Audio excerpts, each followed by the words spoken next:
یہ مقصد ہے کہ دنیا سے جہالت دور ہو جائے، یہ مقصد ہے کہ دنیا سے جہالت دور ہو جائے، کلام اللہ سے مومن کا دل پر نور ہو جائے۔ یا الہی جسم میں جب تک جان رہے، تجھ پہ صدقے تیرے محبوب کے قربان رہے۔ یا الہی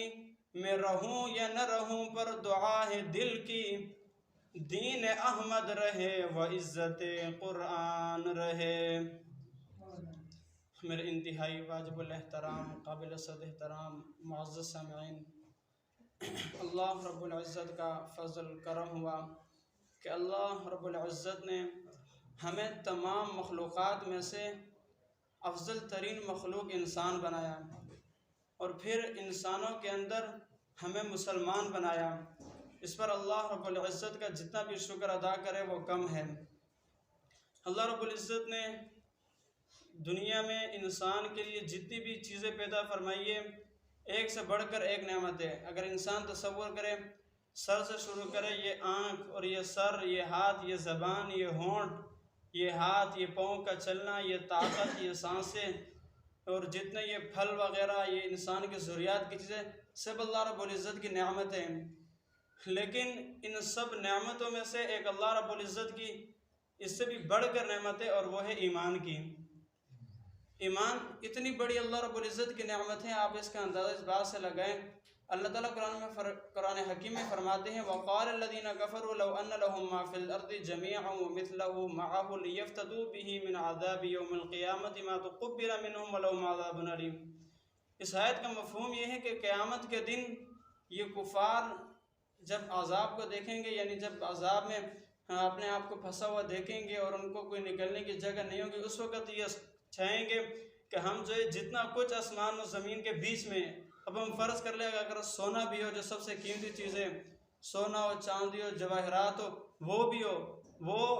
آسمان و زمین کے اندر یہ بھی بھرا ہو، اور پھر اس کے مثل اور بھی ہو، اور وہ کفار چاہیں کہ ہم یہ فدیے میں دے دیں اور عذاب سے بچ جائیں، تو اللہ تعالیٰ فرماتے ہیں ما تقبل منہم، ان سے یہ قبول نہیں کیا جائے گا۔ دنیا میں اللہ رب العزت نے بھیجے تو یہاں پر ہی ایمان لانا پڑے گا، جو آخرت کے نجات کا ذریعہ ہے۔ تو اب جس کا ایمان نہیں ہوگا تو پھر وہ قیامت کے دن خسارے میں ہوگا۔ اسی طرح جب جہنم کے اندر اللہ رب العزت عذاب دے رہے ہوں گے، کفار بھی ہوں گے، اس میں مومنین بھی ہوں گے، تو اس وقت جو ہے یہ کفار مومنین کو کہیں گے کہ تم دنیا میں عبادت کرتے تھے، تم نمازیں پڑھتے تھے، تم روزے رکھتے تھے، تم جو ہے حج عمرے وغیرہ کرتے تھے، عید کے اور جمعے کی نمازیں پڑھتے تھے، اور ہمیں جو ہے کلمہ ایمان کی دعوت دیتے تھے، آج تم بھی جہنم میں ہو، ہم بھی جہنم میں، تم میں اور ہم میں فرق کیا ہوا؟ تو اس وقت اللہ کی رحمت جوش میں آئے گی، تو اللہ تعالیٰ فرمائیں گے کہ جس کے اندر، جس کے دل میں رتی برابر بھی ایمان موجود ہے، اسے جہنم سے نکال کر جنت میں ڈال دیے۔ تو آپ اس کا اندازہ لگائے، پتہ چلا جو آج ہمیں ایمان کی قدر نہیں ہے، تو اس وقت قیامت کے دن اس رتی برابر ایمان کی قیمت آسمان و زمین کے جتنا خلا ہے اس کو سونے سے بھر دیا جائے، اور اس کے مثال اور بھی کر دے، اس سے بھی ایمان کی قیمت زیادہ ہوئی۔ اور مولانا اشرف علی تھانی رحمۃ اللہ علیہ نے، مولانا قاسم نانوتوی رحمۃ اللہ علیہ نے یہاں ایک بہت بڑی عجیب بات فرمائی ہے۔ اس سے پہلے یہ سماعت فرما رہے ہیں کہ جس کسی کو بھی ایمان ملا ہے وہ آپ علیہ السلام کے واسطے سے ملا ہے، آپ علیہ السلام کے صدقے سے ملا ہے، حتیٰ کہ انبیاء علیہ السلام کو بھی جو ایمان ملا ہے وہ بھی آپ صلی اللہ علیہ وسلم کے صدقے میں ملا ہے، کیونکہ اس بات پر قرآن حکیم کی یہ آیت گواہ ہے۔ اللہ تعالیٰ فرماتے ہیں وَإِذْ أَخَذَ اللَّهُ مِيثَاقَ النَّبِيِّينَ لَمَا آتَيْتُكُم مِّن كِتَابٍ وَحِكْمَةٍ ثُمَّ جَاءَكُمْ رَسُولٌ مُّصَدِّقٌ لِّمَا مَعَكُمْ لَتُؤْمِنُنَّ بِهِ وَلَتَنصُرُنَّهُ۔ اس آیت کا مفہوم یہ ہے کہ اللہ تعالیٰ انبیاء سے عہد لے رہے ہیں کہ میں تمہیں جو کتاب اور ہدایت، رشد و ہدایت دوں گا، پھر تمہارے پاس ایک رسول آئے گا، وہ جو تمہارے پاس کتاب ہے اس کی تصدیق کرے گا، تم نے اس پر ایمان لانا ہے اور تم نے اس کی مدد کرنی ہے۔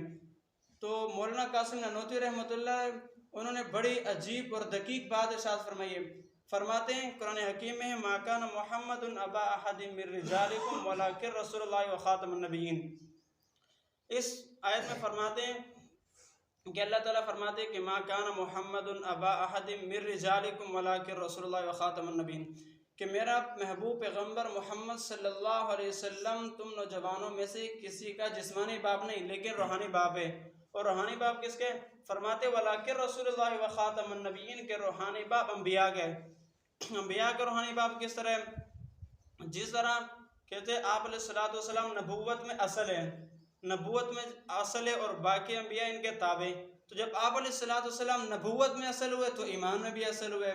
تو ایمان میں جب اصل ہوئے تو باقیوں نے ان پر ایمان لے۔ جس طرح پچھلے آیت میں آپ کے سامنے میں نے عرض کیا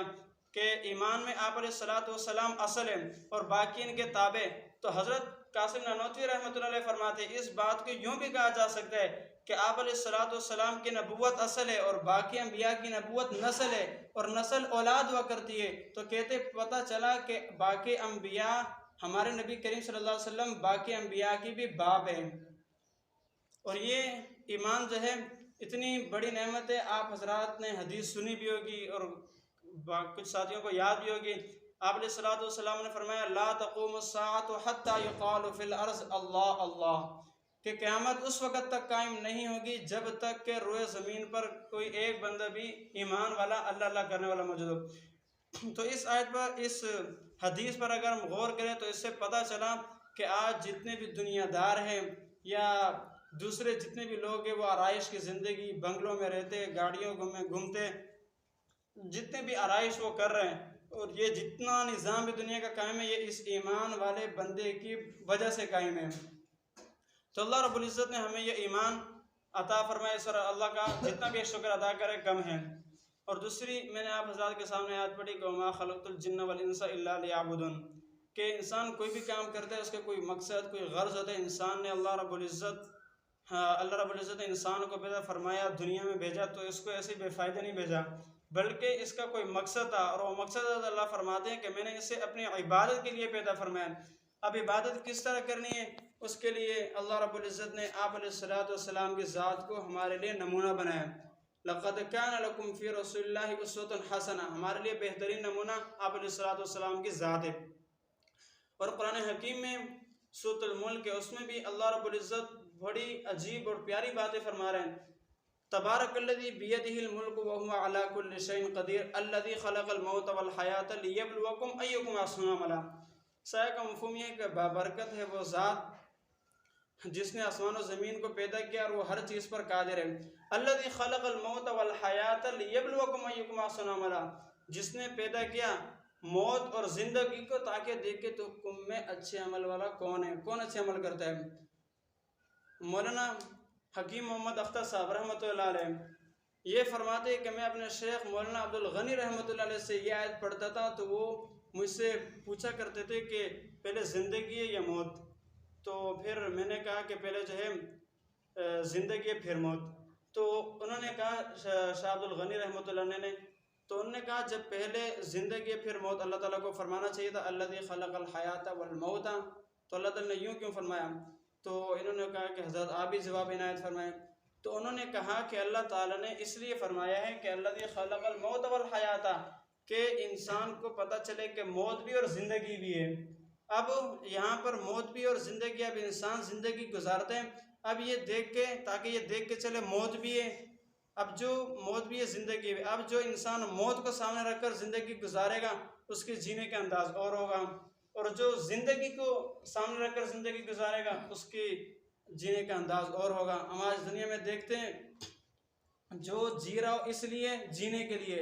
اس کو آخرت کی فکر ہی نہیں ہوتی۔ ایک مکان بنایا، دوسرا مکان بنایا، ایک دکان سے دوسرا، ایک فیلڈ سے دوسری، تو یہ گویا کہ یہ بندہ ہوا کہ جو جیتے جینے کے لیے، اور ایک وہ ہوتے ہیں جو جیتے مرنے کے لیے، اس سے جو ہے اپنی دنیا کی چیزوں میں فکر نہیں ہوتی، بلکہ وہ جو جیتے مرنے کے لیے وہ بس یہی سوچتے ہیں کہ میرا کس کو میں نے دینے، کس کا میرے پہ اوپر رہتے ہیں، وہ بس آخرت کی فکر میں رہتے ہیں ہر وقت، اور وہ دنیا کی کوئی پرواہ نہیں کرتا۔ اور جو جیتے اس لیے جینے کے لیے، پھر وہ بہت بڑے خسارے میں۔ اب وہ اگر دین پر بھی کوئی عمل کرے گا یا کسی پہ عمل کرے گا تو اس کی سوچ یہ ہوتی ہے کہ یہ خاندان والے کیا کہیں گے، یہ دوست ساتھی کہیں گے۔ ہم دیکھ لیں، مثال کے طور پر ہم فرض کر لیں ہم اپنے جسم پر ہی کہ اگر داڑھی یوں رکھ لی یا بال جو ہے انگریزی پہلے بناتا تھا کسی تبلیغ والے نے یا کسی نے اس کو سمجھا دیا کہ بھئی یہ آپ علیہ السلام کا طریقہ نہیں ہے، اس کو صحیح طریقے پہ لے آؤ، تو اس نے اس انگریزی بال کو ہٹا کے سنت پہ لے آیا، تو پھر جو جیتا ہے نا جینے کے لیے اس کی میں بات کر رہا ہوں، پھر وہ بولے گا اگر میں نے یوں کر لیا تو کل دوست کیا کہیں گے، ایک ہی بار تبلیغیوں سے ملا جس کی حالت ہی بدل گئی، یہ تو جو ہے نا ہمارا مضبوط دوست نہیں ہے۔ اور جو اسی طرح دیگر معاملات میں تو ہمیں جو ہے نا کوشش بھی کرنی چاہیے، ہم دنیا کو نہیں دیکھنا چاہیے بلکہ ہم دیکھیں آپ علیہ السلام کو جو طریقہ ہو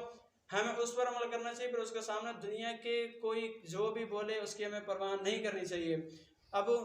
یہ بہت بڑے خسارے کی بات ہے، جو جیتا ہو جینے کے لیے پھر اگر اس سے کوئی نیک کام کرنا چاہے اور اس کو یہ خوف ہو دوست کیا کہیں گے، وہ بدنامی کا باعث بنے گا، خاندان والے کیا کہیں گے، برادری والے کیا کہیں گے، تو یہ خسارے کی بات ہے۔ حالانکہ یہ دنیا کے عارضی یہ باتیں ہوں گی، اس سے کچھ فرق نہیں پڑے گا، وہ اس کو اس خاندان کی شرم کی بات ہوگی۔ مولانا اشرف علی تھانوی رحمۃ اللہ علیہ ان کے یہ لوگوں کے امراض کو بھی جانتے تھے، تو ان کے ایک مرید تھے، ان سے بیعت کر لی، تو انہوں نے ایک مرتبہ خط بھیجا کہ حضرت آپ سے بیعت ہوا ہوں، اب میں نے داڑھی رکھ لی، میرے اوپر جو ہے نا میرے دوست احباب جو ہے نا ہنستے ہیں، تو انہوں نے کہا دیکھو اگر آپ نے داڑھی کو برقرار رکھا نا قیامت کے دن آپ کو رونا نہیں پڑے گا، مطلب آج یہ ان کے عارضی ہنسی یہ برداشت کر لو، قیامت کے دن آپ کو کچھ فرق نہیں پڑے گا۔ تو اب اسی طرح ہم دیکھیں کہ آپ صلی اللہ علیہ وسلم کے چچا ابو طالب یہ ایمان سے محروم ہوئے، کس وجہ سے؟ ان کو بھی یہ برادری کا خطرہ تھا۔ آپ علیہ السلام موت کے وقت بھی اس کے پاس گئے تھے کہ کلمہ پڑھ لو چچا، میں آپ جنت والے بن جاؤ گے، آپ کی سفارش کروں گا، آپ کی شفاعت کرا دوں گا۔ تو انہوں نے کہا کہ اگر میں نے آپ کا کلمہ پڑھ لیا تو پھر برادری والے کہیں گے وہ چھوٹا بچہ جن کو انہوں نے خود ہی پالا اب اسی کا کلمہ پڑھ لیا۔ تو یہ برادری کی بات یا دوسری کی بات کہ وہ کیا کہیں گے، ہم اس لیے دین پر عمل نہیں کر رہے، تو یہ دیکھو ایک انسان کو اس ایمان سے ہی محروم کر دیا۔ اور جو جیتا ہے مرنے کے لیے اس کو پھر نہ برادری کا خوف ہوتا ہے نہ قوم کا، کسی کا نہیں ہوتا۔ ہم دیکھیں آپ علیہ السلام نے جب تبلیغ شروع فرمائی، آپ علیہ السلام نے کیا کیا برداشت نہیں کیا، پتھرے کھائے، زخمیں کھائے، بیوی سے نکال دیا، شہر گاؤں تبدیل کر دیے۔ آپ علیہ السلام کے صحابہ کو دیکھیں، انہوں نے اپنی بیوی بچوں کسی کو نہیں دیکھا۔ آج ہم دیکھیں دنیا میں جو ہے نا کونے کونے پہ صحابہ کرام کی قبریں ہمیں ملتی ہے، کیوں؟ انہوں نے آپ علیہ السلام کی بات اور عمل کر لیا کہ بھئی یہ دنیا عارضی چیز ہے، یہ امتحان کی جگہ ہے، تو پھر آپ علیہ السلام کی باتوں میں عمل کر کے وہ دنیا میں پھیلتے گئے۔ اور جب ہم اپنا ذہن یہ بنائیں گے کہ ہم نے جو ہے جینے مرنے کے لیے، پھر ہمیں کبھی کسی چیز کی پریشانی نہیں ہوگی۔ اس طرح آج ہر کسی کو جو ہے نا بس یہ کوئی کسی کا حق مار رہا ہے، کوئی کیا کر رہا ہے، لیکن جب یہ فکر لگ گئی نا کہ ہم نے مرنا بھی ہے، پھر بندہ کچھ کام کرنے سے پہلے سوچے گا کہ پھر اللہ کو کیا جواب دینا ہے، تو پھر وہ جو ہے نا اس سے باز رہے گا۔ اور اسی طرح آپ علیہ السلام کی جو ہے نا ایک ایک سنت، ایک ایک چیز پر بہت بڑے فائدے۔ اب یہ جو داڑھی میں نے بات کی، یہ کلمے کے بعد وہ واحد سنت ہے جو بندے کے ساتھ قبر میں بھی جاتی ہے، بندے کے کپڑے سب کچھ اتر جاتے ہیں۔ جس طرح ہم دنیا میں دیکھتے ہیں کوئی فوجی ہو یا پولیس والا ہو تو اس کی وردی ہوتی ہے، اس کا کوئی روپ ہوتا ہے، اس کی کوئی ہیبت ہوتی ہے، تو اب یہ داڑھی بھی جو ہے کلمے کے بعد اس لیے کہہ رہا ہوں، ہو سکتے کوئی کلمہ بھی نہ رکھے، وہ غیر مسلم بھی تو رکھتے داڑھی، لیکن یہ ایک واحد سنت ہے جو بندے کے ساتھ قبر میں بھی جاتی ہے۔ تو اللہ رب العزت سے دعا ہے کہ جو کچھ سنا گیا تو اور اس کو سمجھنے کی، اس پر عمل کرنے کی اور دوسروں تک پہنچانے کی توفیق عطا فرمائے۔ اللہ